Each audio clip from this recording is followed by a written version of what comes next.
Hay regalos que una nunca olvida. Puede ser una muñeca de trapo, un perfume robado del tocador de tu mamá, una cartita de amor bien tonta de un chico cualquiera. Pero el que yo recibí no tenía moño, ni notita, ni razón alguna. ¿Y antes de que alguien crea que estoy exagerando? No, no fue metáfora. Fue un regalo de verdad. De esos que te desgarran por dentro, ¿sabes? De los que te cambian la vida para siempre. Y lo más loco es que vino de ella, de la mujer que me cargó 9 meses y todavía tuvo el descaro de verme a los ojos después. Pasó en un cuartito apretado, con olor a cigarro rancio, colchón manchado y una sensación que me tomó años entender. Y cuando por fin lo entendí, creo que ya era demasiado tarde. Pero bueno, ya te conté de dónde vengo y quién soy. Y desde ya te digo, estoy joven, tengo 29 años, pero he sufrido más que mucha gente que me está viendo ahora. Bueno, me llamo Sofía, tengo 39 años y desde chiquita pensé que el mundo de todos era igualito al que yo vivía. Desde niña crecí oyendo tacones a las 3 de la mañana, risas de hombres borrachos en el pasillo y gemidos. Gemidos eran como la música de fondo, ¿me entiendes? A veces parecía telenovela. Había drama, trama y mucho grito. Mi cuarto estaba al fondo, un cuartito diminuto, más chico que donde estoy ahora. Recuerdo que había un colchón tirado en el piso, las paredes descarapeladas, y un olor a cigarro pegado en la almohada. Ese era mi rinconcito. Así decía mi mamá, quédate en tu rincón, Sofía, y no salgas, ¿me oíste? Y yo obedecía, porque desde chiquita aprendí lo que pasa cuando uno no obedece. Y como te digo, lo peor es que yo de verdad pensaba que eso era normal. Pensaba que todas las mamás desaparecían por la noche. Que todas las casas tenían mujeres súper maquilladas hablando fuerte y riéndose de cualquier tontería. Creía que todas las niñas dormían oyendo el sonido de 2 cuerpos chocando y que así vivía todo el mundo. Así fue mi infancia. Yo dibujaba en el piso mientras los hombres pasaban con el cierre aún abierto y yo no entendía nada, nomás se me hacía chistoso. Había días que mi mamá me traía una Coca-Cola tibia. Me decía hoy me fue bien, y yo sonreía como si hubiéramos ganado la lotería, como si eso fuera una victoria. Y es curioso, porque lo que para muchos sería una pesadilla, para mí era la rutina. Era martes, era un día más, y te juro por Dios, que por mucho tiempo no vi nada malo en eso. Pero llegó la escuela. Y ahí fue donde descubrí que mi vida tenía nombre, y no era nada bonito. Iba a dejar esta parte de la escuela para después, pero ya que empecé, pues ni modo, la suelto. La primera vez que entendí que había algo raro conmigo fue en la escuela, y ni siquiera fue porque alguien me lo explicara con cariño o porque lo vi en la tele o algo así, no. Fue a la brava, con palabra seca, con burla, con risa en la cara y dedos señalando. Estaba en el recreo, sentada sola, con ese pan duro que mi mamá envolvía en una servilleta de cantina, y de repente, una niña me suelta: «Oye, tú eres hija de la Carmen». Y yo, bien tonta, pensando que por fin iba a tener una amiga, le digo: «Sí, soy». Y ahí empezó todo. Se rió, miró a las otras, hizo esa carita de ahí les va la bomba y dijo: «Entonces, tu mamá es puta, ¿verdad?». Así, tal cual, con todas sus letras, y se echó una carcajada como si hubiera contado el mejor chiste del mundo. Las otras se rieron también bien fuerte, como si yo fuera un bicho raro que nadie quería cerca, pero todas adoraban burlarse. Yo me quedé tiesa, congelada, con esa sonrisita muerta pegada en la cara, como si mi cuerpo todavía no le avisara a mi cerebro lo que eso significaba. Y dolió, ¿eh? Pero no en el pecho, dolió en un lugar más adentro, uno que ni sabía que existía, donde nace la vergüenza. Ese día llegué a la casa muda. No hablé con mi mamá, no grité, ni siquiera lloré. Solo me acurruqué en el rincón del cuarto mirando esas paredes ya sin color y preguntándome por qué nadie me había dicho que allá afuera todos sabían lo que hacía mi mamá, y peor, por qué eso me salpicaba a mí. Desde ese día, empecé a esconder todo. Mentía mi dirección, evitaba decir el nombre de mi mamá en la calle y dejé de llevar amigas a la casa. Me daba miedo hasta que mi propia sombra se enterara. Y lo peor, es que entre más quería borrar todo, más sentía que lo tenía tatuado en la frente. Pero bueno, yo me tragaba todo, porque eso era lo que sabía hacer, tragar, callar y fingir que no dolía. Aunque tú y yo sabemos, hay cosas que uno finge olvidar, pero ahí siguen. No más esperando el momento perfecto para explotar. Había algo que mi mamá repetía como regla de la casa y que en ese tiempo me parecía normal, pero ahora me revuelve el estómago con solo recordarlo. Ella decía: lo que hagan los hombres aquí adentro no es asunto tuyo, Sofía. Cierra la puerta, agacha la cabeza y no te metas. Y yo lo hacía. Porque era niña, ¿no? Y las niñas hacen lo que les dicen. Sobre todo cuando el miedo ya vive dentro de una. Pero hubo una noche maldita. Debía tener, ¿qué? ¿Unos 13 años? Tal vez menos. Recuerdo que estaba dormida, bien acurrucadita con la cobija hasta la nariz, en ese cuarto sofocado, con un ventilador viejo sonando como motor viejo, y de repente se abrió la puerta. Y no hablo de mi mamá entrando, hablo de un hombre. Un tipo, uno de sus clientes. Abrió la puerta como si fuera su cuarto, entró caminando todo borracho, tambaleándose y, cuando me vio ahí, se quedó parado unos segundos, como si no supiera dónde estaba, o como si no le importara, que mí, es lo mismo. Recuerdo que el miedo me hizo sentir la vejiga a punto de estallar, y te lo juro, por Dios, que por un segundo pensé: igual y nomás quiere agarrar algo, pero dio un paso hacia adentro. Y ahí fue cuando grité. Grité desde lo más hondo de mi garganta, como si eso fuera a salvarme, como si alguien fuera a aparecer. ¿Y qué pasó? Mi mamá llegó rápido al cuarto, y pensé que iba a protegerme, pero no vino a abrazarme. Entró furiosa, y me dio una cachetada con rabia, con coraje, con veneno. Una cachetada que venía con una frase que jamás se me va a olvidar: tienes que aprender a no provocar, chamaca. En ese momento, no lloré. No porque no doliera, sino porque ni sabía cómo reaccionar. Porque ahí, en ese preciso momento, entendí que yo no era prioridad en su vida, que para ella yo era nomás algo más ocupando espacio, que si un tipo entraba a mi cuarto de madrugada, la culpa era mía. Si me defendía, era peor. Fue ahí cuando recibí ese regalo, no ese día exacto, sino con ese sentimiento que nació esa noche. Y nunca se fue. El de no valer nada. El de tener que callarte sobrevivir. El de sentir que tu cuerpo estorba incluso a quien debería cuidarte. ¿Y sabes qué fue lo más feo? No fue el susto, ni el golpe. Fue darme cuenta de que si algo más pasaba, nadie me iba a salvar. Después de esa noche, inevitablemente, empecé a odiarme bien temprano. Pero no era ese odio que echas fuera, no. Era ese que se queda calladito por dentro, masticándose lento, como veneno suave, hasta que un día te pudres toda. Me daba asco de mi cuerpo, de mi voz. Hasta de cómo caminaba. Me miraba al espejo y veía algo sucio, algo mal hecho. Y lo peor, ni siquiera sabía por qué, nomás lo sentía. Y empecé a tragar. Comía todo lo que encontraba en el refri, como si atiborrarme la panza fuera a callar mi cabeza, y cuando no había comida, me comía las uñas hasta sangrar. Me arrancaba mechones de cabello, me quedaba horas viendo el techo sin pensar en nada y al mismo tiempo pensando en todo. Había días que abría la cartera de mi mamá, agarraba unas monedas y me iba a la tiendita de la esquina a comprar cualquier porquería. Y no era por hambre, era por sentir que podía hacer algo, lo que fuera. Robar, por ejemplo. Dejar de ser esa niñita obediente que todos pisaban. Yo quería ser otra persona, ¿me entiendes? Me inventaba historias, cambiaba mi nombre, decía que mi papá vivía en Estados Unidos, que mi mamá era maestra, que era hija única. Pura mentira. Pero en la mentira no me daba vergüenza, en la mentira yo no era la hija de Carmen, la puta. En la mentira no cargaba esa mancha invisible que sentía pegada en mi piel, donde fuera que fuera. Pero la neta, por más que intentara esconderme, siempre había algo en mi mirada, en mi olor, en mi silencio, que gritaba que algo andaba mal conmigo, y nadie escuchaba, nadie. Pero yo sí, todo el tiempo. Era como si tuviera una voz metida aquí adentro, en la cabeza, repitiéndome sin parar: no vales nada, Sofía, eres hija de una puta. Cuando cumplí 19, ni esperé pastel, ni felicitaciones, ni disculpas. Nomás me levanté, metí 2 blusas viejas en una mochila rota de Pepsi.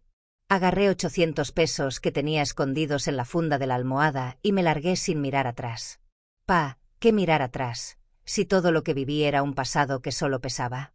Tomé un autobús de la línea azul en la terminal de Morelia, que apestaba a orina vieja y aceite de fritanga, y me fui directo a la Ciudad de México, con una valentía estúpida y el estómago vacío. Y mira, por unos minutos, te juro, me sentí libre. Esa ilusión tonta de una morra que nunca ha tenido nada en la vida y piensa que nomás por cambiar de ciudad, ya va a ser alguien. Pero la capital, mi amor, la capital no perdona. Si no tienes apellido, ni papeles, ni a nadie esperándote, te vuelves basura. Nadie, un pedazo de carne caminando en medio del caos. Y fue justo ahí, entre ese desmadre, que conocí a Eduardo. Eduardo era un tipo panzón, con la camisa siempre abierta hasta el pecho, cadenita de oro, y ese tonito de tío buena onda que habla despacito para enredarte sin prisa. Me vio sentada en las escaleras del Zócalo, me dio un taco, una botellita de agua, y me dijo que conocía un lugar seguro donde dormir. Y yo, bien pendeja, fui. Porque cuando tienes hambre y miedo, cualquier migaja te parece milagro. Al principio era eso, un colchón viejo en un cuartito atrás de un bar en Doctores, comida caliente y plática suave, pero poco a poco se volvió no más un favor, no más este cliente, no más una noche, no más una vez más, no más pagar la comida de ayer, no más para no ser malagradecida, y sin darme cuenta, ya era ella, ya era Carmen, mi madre. Repitiendo todo igualito, con el mismo perfume barato mezclado con vergüenza. Pero en mi cabeza no. Yo era diferente, ¿no? Yo había elegido. ¿Elegido? ¡Qué maldita broma! Y ahí vino el castigo. Retraso en la regla, náuseas, mareo. ¿Resultado? Embarazada del imbécil de Eduardo. Y antes de que pudiera entender qué hacer con eso, gracias a Dios, lo perdí, sola. En un baño público del Metro Valderas. Recuerdo que el piso estaba helado. Tenía sangre en las piernas y un cólico que sentía como si me arrancaran el útero con la mano. Y claro, nadie. Nadie que ayudara, nadie que preguntara, nadie que escuchara. Abracé mis rodillas sola, temblando, empapada de sudor y un pánico que no te puedo explicar. Solo recuerdo vagamente los altavoces anunciando salidas a Puebla, como si la vida siguiera normal. Y ahí, en esa estación apestosa, a cloro y mierda, me di cuenta de lo que valía. Nada. Ni 100 pesos. ¿Y lo peor? No lloré. No lloré porque cuando ya estás muerta por dentro, no más respiras y esperas el siguiente golpe. Para ese punto, ya ni sabía qué día era. Ni cuántos años tenía, de verdad. Recuerdo que estaba sucia, flaca, con las uñas comidas y el pelo tieso de tanta mugre. Todo mi cuerpo dolía, y el alma, ni se diga. Un día desperté tirada en una banqueta ya por Tepito, con sabor a sangre en la boca y el pie izquierdo hinchado. Seguro alguien me había pateado mientras dormía, pero ni me moví, porque ya hacía rato que mi cuerpo no se defendía de nada, no más aguantaba. Como esos perros callejeros que ya ni ladran. No más respiran, esperando la siguiente patada. Fue por esos días que empezó una comezón entre las piernas, pero no era cualquier cosa, era un ardor que quemaba como fuego. Después vino la fiebre, los escalofríos, el pus, esas cosas que nadie quiere escuchar, pero que muchas vivimos calladas. Enfermedad de transmisión sexual, obvio. De esas que nadie trata porque ni nombre tienes. Mucho menos seguro. Terminé en el Hospital de la Raza, tirada en urgencias, temblando, con los ojos volteados y una enfermera preguntándome si me metía algo. Ya sabes, por no decir otra cosa. Y lo peor es que no. Yo no me metía nada, nomás me estaba muriendo. Así, lento. Me internaron 4 semanas, sin papeles, sin visitas, sin nadie que preguntara si tenía madre, padre, sueño o recuerdo. Al 4.º día entró una enfermera, chaparrita, con el pelo bien amarrado, que parecía enojona, pero tenía una mirada que, no sé, como que ya había visto muchas Sofies antes. Me limpió la frente con un trapito frío y de la nada, me dijo, tienes edad pa' ser mamá, mija, pero pareces una niña perdida. Y esa frase me dio más fuerte que la cachetada de mi mamá. No lloré en ese momento, pero cuando ella se volteó, nomás giré la cara y se me vino todo. Pero no fue ese llanto bonito de novela, con lagrimita lenta y música de fondo. No, fue feo, sollozando, atravesado. Fue ese llanto que sale cuando te das cuenta de que sigues viva, pero no sabes qué chingados hacer con esta vida. Ahí en esa cama fría, apestosa, con el suero en el brazo y el alma colgando de un hilo, sentí algo que hacía años no sentía. Coraje. Coraje contra mí. Contra ella. Contra el mundo. Pero también una cosita chiquita aquí adentro. Cuando me dieron de alta, salí con la misma ropa con la que entré. La ropa interior pegada al cuerpo por la sangre seca, el pelo enredado en la nuca y esa mirada chueca que se te queda después de casi morirte sin que nadie se entere.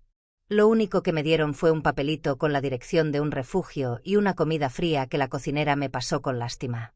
Ahí, sentada en la banquita de cemento frente al hospital, pensé en regresar a la calle. Lo pensé de verdad, tipo ¿qué? Allá nadie me pregunta nada. Pero me acordé de la enfermera, de sus ojos, de esa frase que me sacudió, y decidí caminar hasta el lugar del papelito. Llegué justo cuando ya estaba oscureciendo.